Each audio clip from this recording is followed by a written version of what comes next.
Although in many ways this is not true, it can seem like life on Earth today is relatively tame, or even boring, you could say, at least compared to prehistoric times. And I do see how it could feel like this, especially when you compare the present animals to life during any of the past ages, such as the age of dinosaurs, or even much more recently, such as 26,000 years ago during the last glacial maximum. And the reason being is that, in both of these times, it seems as if every other animal was a giant. And this isn't something we're imagining. Earth today does really have far less megafaunal animals than it used to. And a big part of this has to do with the late Pleistocene extinctions, an event that loosely started about 50,000 years ago, but really ramped up around 11,700 years ago, leading to the world losing 65% of its megafaunal animals, including the likes of the mammoth, cave lion, woolly rhinoceros, and many, many more. And ever since then, large animals have become far less frequent and usually only found in certain areas, like the Serengeti. However, what you may not know is that since the end of this extinction event, we have continued to lose large animals. In fact, just in the last 300 years alone, we have potentially lost over a dozen, all of which were amazing, and in a handful of cases, unlike anything we have left. A somber reminder that even in a few centuries, the Earth can lose a lot of its magic. And when I say large or megafaunal animal, I'm not talking about no rabbit. Rather, the common threshold that is used to define a megafauna is typically anything over 45 kilos or 100 pounds. So, I'm sorry to all my thylacine lovers, but the Tasmanian tiger does not count. Nor does the dodo, or the Japanese wolf, and any other creature that doesn't pass the weigh-in. And for the sake of time, I will only be talking about full species, not subspecies, so I am sorry, my sweet, sweet quagga, you must wait. And so, with these stringent weight limits, you might think that only a few large species have been lost in recent times. Yet, this could not be farther from the truth, because as mentioned, in the last 300 years, we have lost quite a few, over 10 large animals at the very least, all of which were heavier than 45 kilos or 100 pounds, and in some cases, far heavier than even that. And sadly, these lost 13 were quite a diverse and exotic bunch, making their extinctions just that much more noticeable. Yet, there is one group that has clearly suffered more than the rest, and that would be tortoises. Now, most people don't think of tortoises as being large, but if you saw my Himalaya video, you would know that historically, some of them can be quite the whopper. And even now, you can find several large species of large land tortoises, fittingly dubbed the giant tortoises, which are usually found on islands, courtesy of insular gigantism, and in some cases can weigh close to 1,000 pounds or 453 kilos, which is, for perspective, heavier than your average grizzly bear.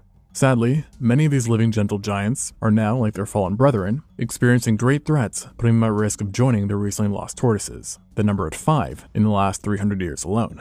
And so, this accounts for over 38% of every lost megafauna since the 1700s. It includes the saddleback, Rodriguez, and Mauritius giant tortoises, as well as the domed Mauritius and Rodriguez species, plus the Reunion giant tortoise. All 5 of these lost giants were the same in the sense that they were all primarily herbivorous tortoises, who inhabited various islands, and in fact all lived within the realm of the Indian Ocean. In fact, all but the Reunion kind coexisted with one other species, and it's believed that all 5 descended from the same not-so-removed ancestor. And as you can obviously guess, each was over 100 pounds. But we do know that their weights did differ, we just aren't sure by how much due to limited remains. Yet it is believed they are close in size to the still extant species. But one area where they did differ was their overall appearance, as each had unique shells and necks, with the saddle-backed Rodriguez giant tortoise being by far the most exotic appearing, having a shell that tightly gripped its body, and an extremely long neck used to graze taller plants, giving it an almost prehistoric and primitive look, which must have shocked people when it was first discovered. Which, speaking of people, the first to have seen them would have been Arabic and Portuguese sailors. But it wasn't until the French and Dutch colonized these islands around the 17th century that we see these tortoises pop up in official written records. And all 5 of them fell into the fatal trap of extinct island animals, which is that they were noted for being quite docile, friendly, and not scared of humans, having of course never really seen them before or evolved with similar species. And this proved terrible for them, as their large sizes and slow speeds made them easy pickings for starving sailors. And across the islands a slaughter soon started up, which was only exacerbated once permanent settlements were established, with the animals being used for fat and oil on top of just for food. And you might think that people would be hesitant to eat these guys given their somewhat odd appearances, but it's actually been quite well documented that giant tortoises had surprisingly tasty flesh and eggs, and were quite easy to digest, unfortunately for them. And to make matters even worse, these tortoises were known to congregate into large herds at various stages in the day, which only led to more death. And the hunting alone absolutely devastated their numbers and population growth. But what really broke the camel's back, or rather the tortoise's shell, was when invasive animals were introduced. Pigs, Dogs, cats, goats, rabbits, and more were all brought to these islands, causing immense damage not just through predation, but also the destruction of their habitat, whilst hundreds of thousands more were literally loaded onto ships for food during sea voyages. And so, with such pressure, it unsurprisingly didn't take too long for these guys to start dropping like flies, or again, like tortoises. And by the 18th century, all 5 were already on the verge of extinction. And by the early 19th century, they were either extinct or limited to remote areas of their respective homes, with the higher grounds on the islands usually being the common refuge. Yet even there, invasive animals are thought to have found them, and the controlled fires on these islands meant to clear up the forests certainly did not help. And while it's hard to say which of the 5 species lasted longest, as far as reports go, the last sighting of an Indian Ocean giant tortoise, besides the living Aldabra species, was in 1844 on Round Island, just north of Mauritius, where several large specimens were found alive. However, that island was already overrun by rabbits, and no, I'm not joking. And by the time someone heard about the report and cared enough to check back on the tortoises, over 20 years had already passed, and by that time, they were long gone, marking what many consider to be a certain extinction. And really, the Age of Sail, a period when sailing ships dominated history and exploration was booming, was a travesty for many large animals, including those even across the ocean, as seen by our unfortunate next victim, the Caribbean monk seal. This creature actually has a pretty profound start in written history, as its first recorded appearance was on the second voyage of Christopher Columbus himself.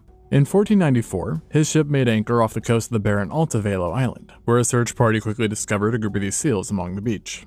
They were noted for having fairly large, long, and sturdy bodies, with some of the individuals measuring up to 2.4 meters or 8 feet long. And uniquely, like other monk seals, they had algae which grew upon their pelages, giving them a slight greenish tinge, while the rest of their body was primarily a mix of brown or gray.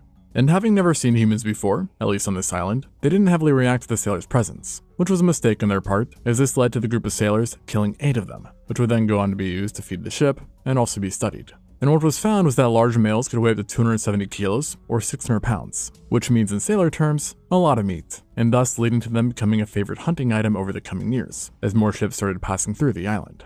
And over time, certain individuals recorded the seals' behavior, finding them to be largely social animals, sticking to groups between 20 to 100 strong throughout its range, which included atolls and islands within the Caribbean Sea, Gulf of Mexico, and Western Atlantic Ocean. In other words, areas with nice and toasty waters where they fed on fish and crustaceans. And it was also observed that great white, tiger sharks, the occasional orca, and even native Caribbeans would prey on them, but none of them really made a dent on their numbers. The newcomers, though, that was a very different story. And it wasn't necessarily that people hunted them for food, but rather over time, as the Caribbeans were further colonized, the monk seal started to be used as a commodity, with hundreds being killed every day to be used as lubrication for plantation machinery, while then hundreds more died to fuel lamps. And these killings really ramped up after the 1500s, namely going to the late 1600s with more industries and people setting up shop, with the deaths also being exacerbated by much of the coast they lived on being ravaged by human activity as well.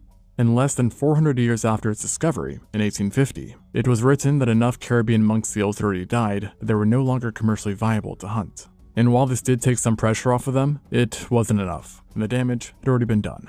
On top of that, they were still being killed, or captured for research, or sent to zoos, with one expedition alone notably taking 42 of them, which was a problem in and of itself as in captivity these animals rarely lived long, while conversely in nature, they could live to the ripe old age of 20. And so, as the years continued to pass, they only got fewer and fewer. And once the clock hit the 1900s, sightings were considered a once-in-a-lifetime situation.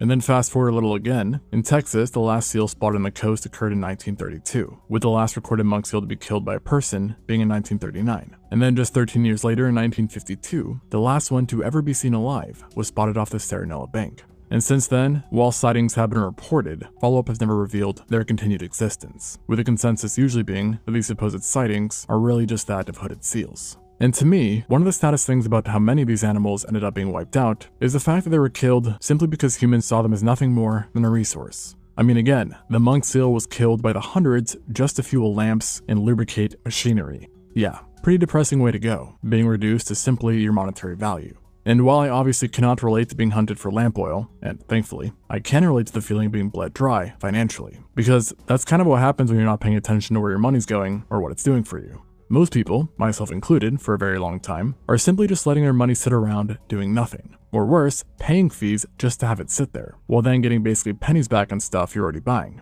if even that. But it doesn't have to be like that. And so that's why I want to tell you about today's sponsor, Chime. Now, Chime is a banking app that has over 1 million reviews in the App Store, with an average rating of 4.8. and it's honestly one of the most rewarding ways to handle your money that I've come across. And I mean that literally. As for starters, with the Chime card, you get 5% cash back in a category of your choice. So we're talking groceries, gas, dining, whatever fits the bill, no pun intended. And you can change your pick every single month. Now for me personally, I go with dining because I'm criminally lazy when it comes to cooking, and so getting 5% of that back from purchases I was already making is basically a no-brainer. On top of that, Chime is a high-yield savings account that earns 3.75% APY, which is 9 times the national average savings rate. And so to put that into perspective, if you had $6,000 in a regular savings account at 0.39% APY, you would earn $23 in a year. While with Chime, that same amount could earn you $225, which is obviously a massive difference for literally doing nothing. And they've got these other automatic features like Roundup, where every purchase you make gets rounded up to the nearest dollar, and then goes straight into your savings. So you're building it up without even thinking about it. Plus, you get no overdraft fees, no monthly fees, and you can also get your paycheck up to 2 days early. So if you want to save money and make it work for you, head to chime.com/extinct,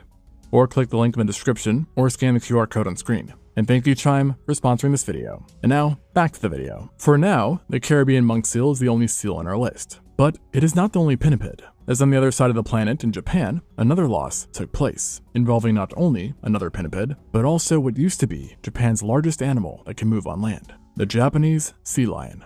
Of all the animals named so far, this creature is one of the longest recorded histories, seeing that humans have permanently inhabited Japan as far back as 40,000 years ago. In its glory days, the Japanese sea lion could be found within the western North Pacific and its marginal seas, with hotspots being the coast of the Japanese archipelago and Korean peninsula. In life, they were a somewhat large kind of sea lion, with the biggest individuals measuring up to 9.2 feet or 2.5 meters long, and in some cases weighing 560 kilos or 1,230 pounds, which, for comparison, the largest native animal in Japan today is the Ussuri brown bear, which is found in Hokkaido, and taps out at around 500 kilos or 1,000 pounds. And with its large, yet gracile build and surprisingly sharp teeth designed to pierce and grip, the Japanese sea lion was a highly successful fisher that caught large amounts of fish, squid, octopus, and even lamprey. But, needless to say, despite being a successful predator and of imposing size, that did not save it from our grasps, with the hunting of them being definitively recorded even far back as the Jomon period, which dates as far back as 14,000 BC and all the way up to 300 BC. Yet, at that point, the hunting was sustainable and did not threaten their population. No, the problematic relationship only started around the 18th century when the wonderful invention of oil lamps was introduced to the country. And what do oil lamps need? Well, oil. And what's the perfect place to get oil? Fatty animals. Yeah. And so the rest is history, with sea lions being hunted for this precious resource. Conversely, hunting for food was surprisingly much rarer, namely due to its reported bad taste. And then as Japan's population grew and more demand arrived for certain products, the sea lions soon started to be killed for other reasons, such as their supposed medicinal purposes, as well as for their whiskers and skin, which were used as pipe cleaners and for leather goods. And then another huge hit to the sea lion population would be the rise of industrial fishing, as fishermen often saw these guys as tough competition, which is perhaps an ode to their ability. And thus these guys were regarded as not only a commodity, but also a threat to their livelihood. And by the time the 1900s rolled in, it's documented that 3,000 of them were harvested in 1 year alone, which is extremely problematic when you consider the fact they were already getting rarer by this point. And the damage showed quickly, as in 1915, the harvesting numbers drastically fell to 300, down from again 3,000 in the early 1900s. And yet, in typical human hubris, no effort was made to protect them, and thus the killing continued, albeit even if it was slowed down due to the smaller population. And because of this, it was just 15 years afterwards, in 1930, that the number dropped again from 300 to a few dozens. And so at this point, you'd seriously think that someone would be like, hey, this is kind of not good. Maybe we should do something. But no. Harvesting continued for another decade, and only ceased in the 1940s once the creature was virtually extinct. And while the animal was already doomed, it certainly did not help that quite quickly afterwards, World War II came into the picture, causing large-scale damage to many of its habitats. And so at that point, it was clear that the Japanese sea lion was simply a dead species walking, or rather swimming. And reports in coming years were only of small groups that were unable to bring the species back from the brink of extinction, with the last confirmed sighting being a juvenile that was captured near Rebben Island in 1974. And since then, nada, with all current reported sightings instead being linked to the Steller sea lion, which is thankfully a still living animal, and which, fun fact, was named after Georg Wilhelm Steller, a German-born naturalist. And I mention him as he was a highly successful explorer that recorded and named animals he encountered many times after himself, such as Steller sea eagle, the Steller sea lion, and then also, most notably, the Steller sea cow. another lost giant, and actually the largest animal we've lost in the last 300 years by a massive margin. Now, this was not a pinniped, but it was a marine mammal, being a sirenian, more specifically a dugong, and an absolute giant one at that. Based on dated fossils, it's believed that Steller sea cow was a relatively recent animal to evolve, appearing in the Pleistocene epoch in the Bering Strait, as well as around northern parts of Japan, and even along parts of North America's western coast. However, because of glacial cycles that occurred in the last glacial maximum, their range became much more restricted, leading to them only being found in the Bering Sea, which is where they were found by European explorers, who encountered them in 1741. And this discovery was a pretty random stroke of luck for the explorers and a terrible one for the Steller sea cow, as the boat that Steller was on, not the cow, the person, became shipwrecked on Bering Island, where starving and cold, a group managed to stumble upon what must have been a sight for sore eyes: multiple giant dinner plates, animals, which were grouped up near the shore. And at this point, you know, the tradition in this case is to set off and try to kill one of these guys. And they first failed due to their immense size and thick blubber, but the next day they were successful, and Steller noted the meat as being tasty and plentiful. Very plentiful, that is, seeing that the sea cows were absolute giants, with Steller claiming they were between 8 meters and 30 feet long as adults, while weighing between 8 and 10 tons, possibly more, making them most comparable to a literal elephant, and being one of the largest animals to have lived during the entire Holocene. And the ship's crew ended up being stranded for multiple months, allowing Steller to make numerous observations on their life, stating that they stuck together in herds, fed upon large amounts of kelp in shallower water, and moved very slowly, making them easy to capture. Furthermore, Steller noted them for being highly docile and peaceful animals, with relatively small heads, thick skin to prevent injury from rocks and ice, and typically had crater-like depressions, likely caused by parasites which led to a rough texture, and thus this is why one of its nicknames became the bark animal. When reports of their existence reached Russia, they soon became a sought-after target while sailors made their way toward Alaska, which Russia was colonizing around the time. And the reason being was that the food they supplied was seen as vital, while their fat was then treated as a valuable commodity as well. Thus, they were swiftly killed in large numbers. And this is bad whenever, but it was especially bad in the Steller sea cow's case, as prior to meeting Europeans, they had been, quote-unquote, interacting with indigenous North American groups too, with evidence showing that they hunted these creatures in large numbers as well. It might have actually led to their extinction in a few places already. And so this, combined with the glacial cycles I mentioned earlier, had resulted in there being as few as 2,000 sea cows left by the time Steller found them. And because of this, it was only 27 years after their discovery that they were declared extinct, just like that. Yet, the story doesn't quite end there, as reports of prolonged survival are known of, and one American ethnologist reported that natives to Attu Island had seen the sea cows linger on around the area into the 1800s, and were occasionally hunted.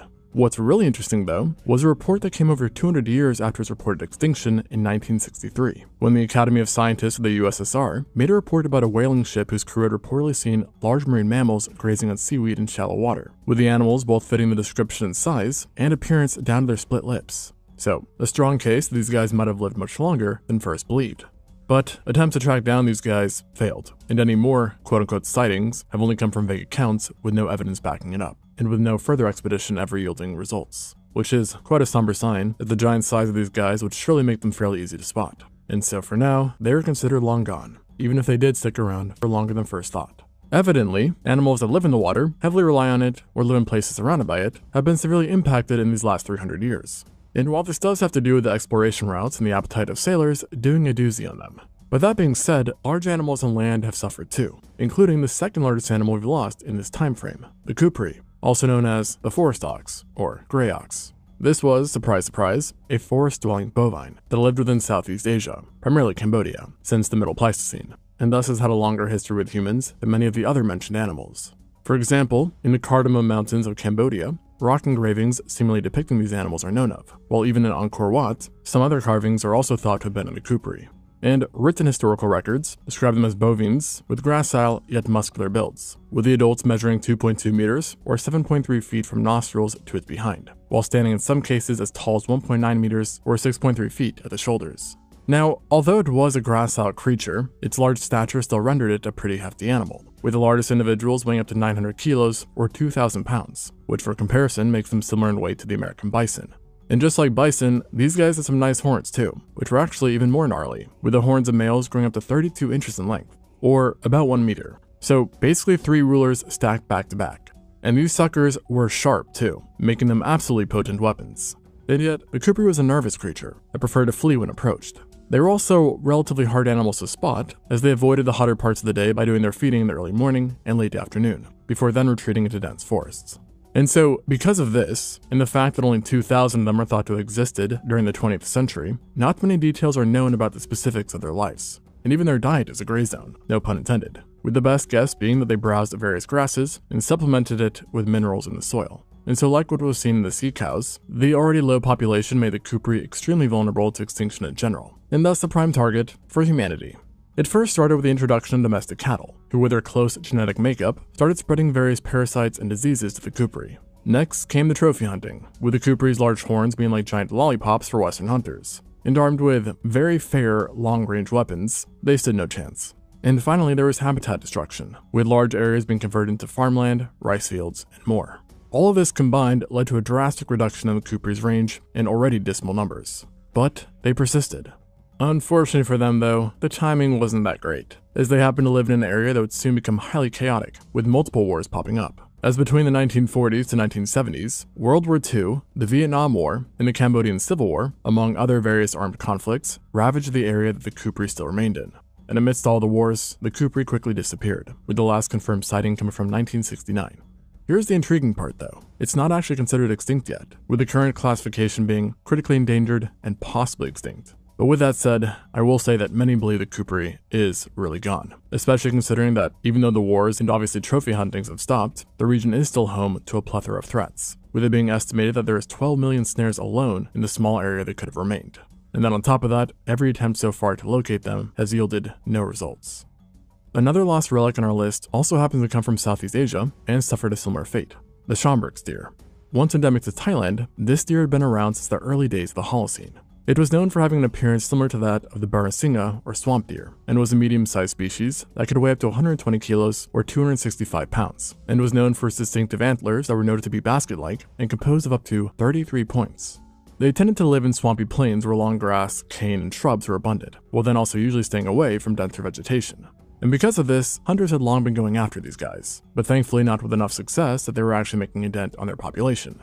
And really, it wasn't hunting that actually first threatened this creature, as the real problem first appeared when the country started the commercial production of rice in the late 19th century, as the creation of paddy fields led to virtually all the grassland and swamp areas in which the deer relied on being destroyed and transformed, rendering them obviously unlivable to the deer. And so this habitat loss put massive pressure on the species, and also made them more vulnerable to humans as they began to wander into urban areas, while then also congregating in larger numbers that made them easy pickings for hunters. Over time, this led to the animal noticeably dwindling, with things becoming even more dire after modern hunting techniques and weapons were introduced to the region. And then, with all this going on, Mother Nature herself, i.e. rainfall of all things, also turned out to be a foe to the Schomburgk's deer, seeing that when the monsoon would start and areas would flood, it would essentially flush these guys out to waiting hunters, who would then cull them in large numbers. And thus, from the 19th century to the 20th century, these deers were already pushed to the brink of extinction. But sadly, no help would come for them, as even the last known wild population of these guys are believed to have died out in 1932, after hunters thinned the group out too much. Eventually, only captive deer of this mysterious and poorly understood species was left behind, and their stories might even be more sad than the wild ones, as in captivity they slowly died alone over the years, until just one remained, a captive individual living in Samut Sakhon within a temple. And you'd think that having one at a temple might keep it a bit more safe from humanity's antics, but the opposite was really the case. As in 1938, a drunk man entered the temple, and wanting a bit of sadistic fun, promptly proceeded to kill the lone deer, and thus also marking the last time anyone has ever officially seen one. Now, some scientists do consider the animal to still be alive, but just like the last animal, many are not hopeful. And the last evidence of any kind suggesting that it was still around happened over 30 years ago when an agronomist took a photo of antlers within a Chinese medical shop that he claimed to come from a Schomburgk deer that the shop's owner had killed. So, yeah, not much hope here. The loss of any species is incalculable, as with their extinction, something totally unique is lost. And in the case of the deer, one thing that arguably was incredibly special was its unique and amazing antler pattern, with there sadly now being no more basket antlers. And something else we have lost is a thing that almost sounds untrue, and that is blue bucks. And I'm not talking about blue dollars, but rather the animal known as Hippotragus lusophius, a species of antelope that once lived across the plains of South Africa, namely within the Cape region. But historically, its range was larger than this during the late Pleistocene and early Holocene. And we know this, as besides fossil evidence, there is also cave paintings of this animal in regions it wasn't known to during modern times, showing that it used to reach farther south in southern Africa, and that humans in some capacity had long been aware of its existence. But, in line with the trend of this video, the species has suffered setbacks before modern times, as sea level changes during the early Holocene are believed to have resulted in a low population prior to 1681, which is when European settlers first mentioned this animal, who noted it for its uniform bluish-gray coat, which in some individuals could be remarkably blue, making them not only a favorite sight for people, but also incredibly unique, as blue colorations in mammals is very rare.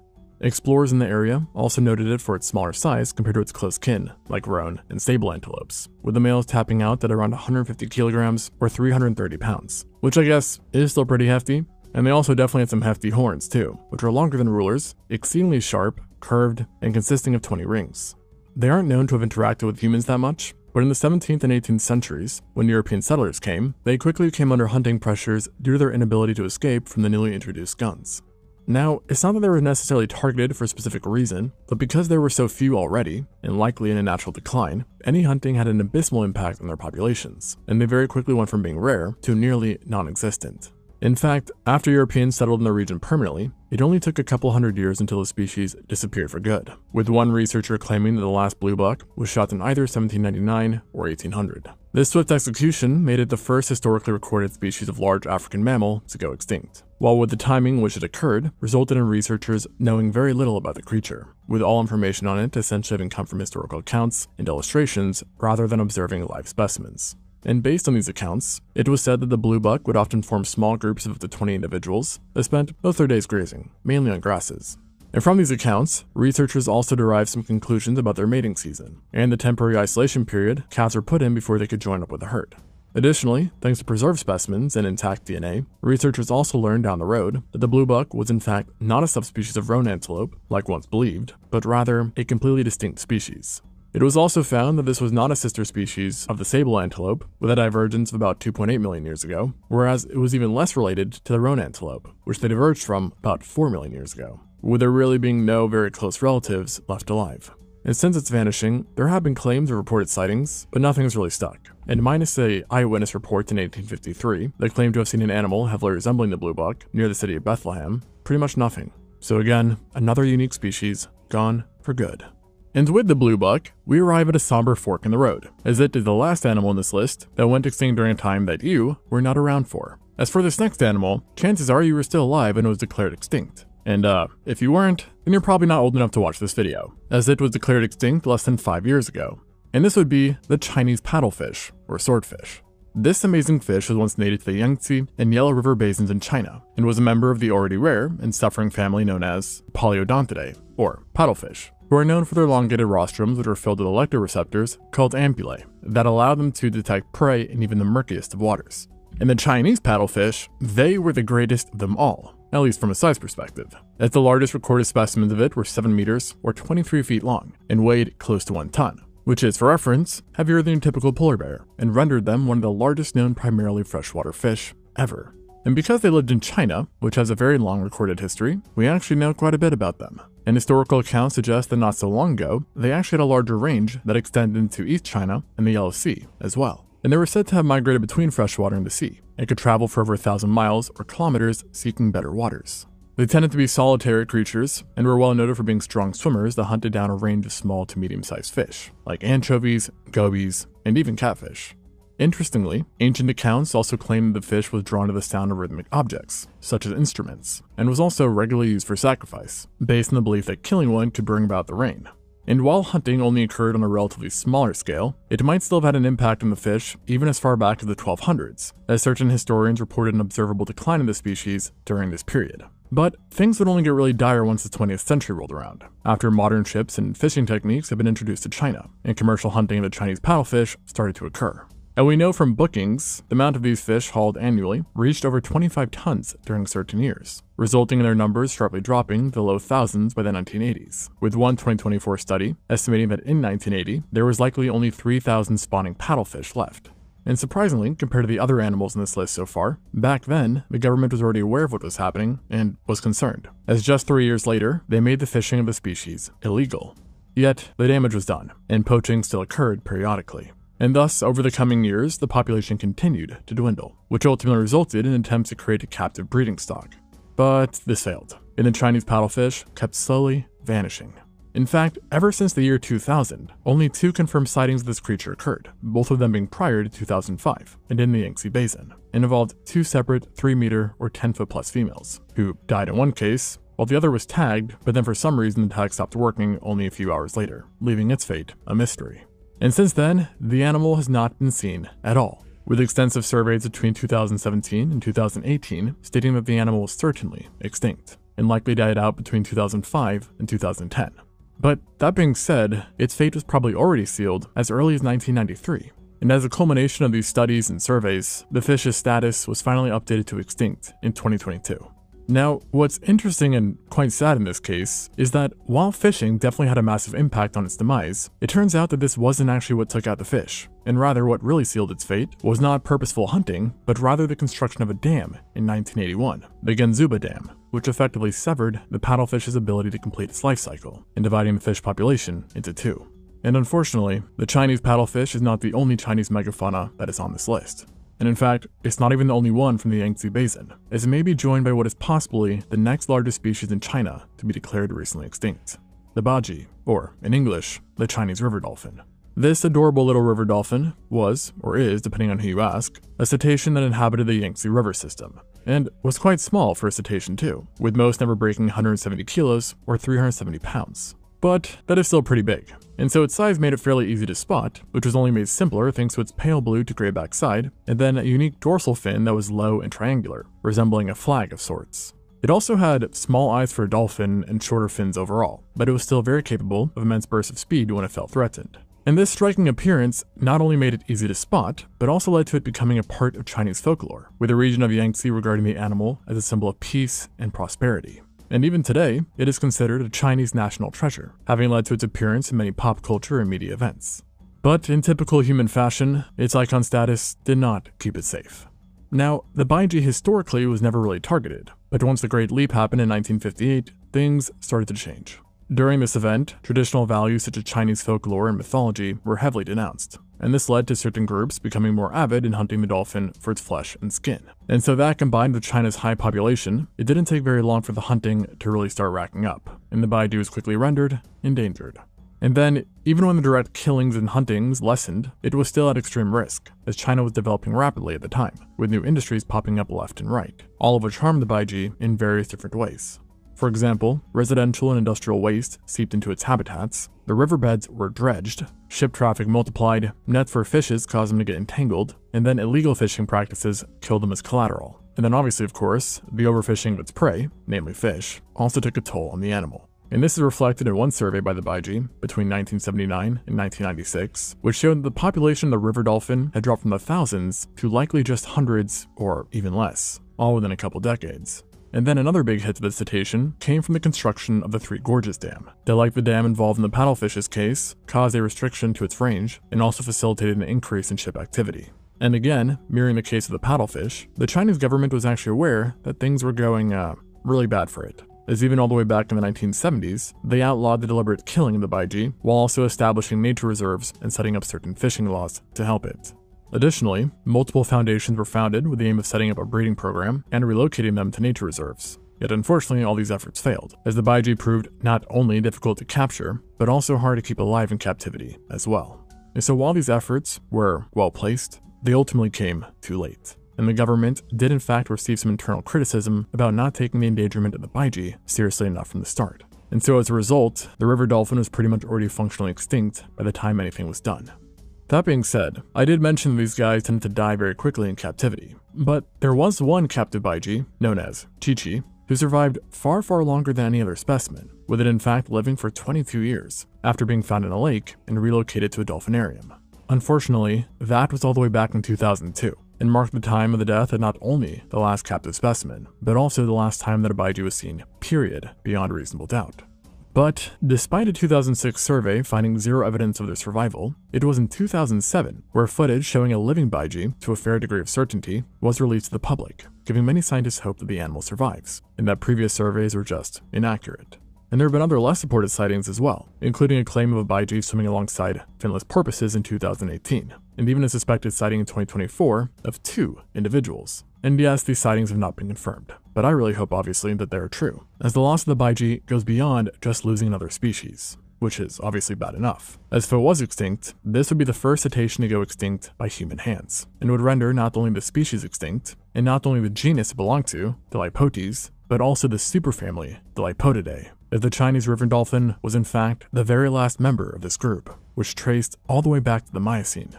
And to give you a degree of how ancient that is, that would basically be akin to every single ape on Earth going extinct, which obviously would include us. And frankly, I'd much rather be found and miraculously saved than get a chance to make a video about yet another group of extinct animals. My sentiment on that extends to all animals that are endangered. Thanks for watching, and until next time, on Extinct Zoo.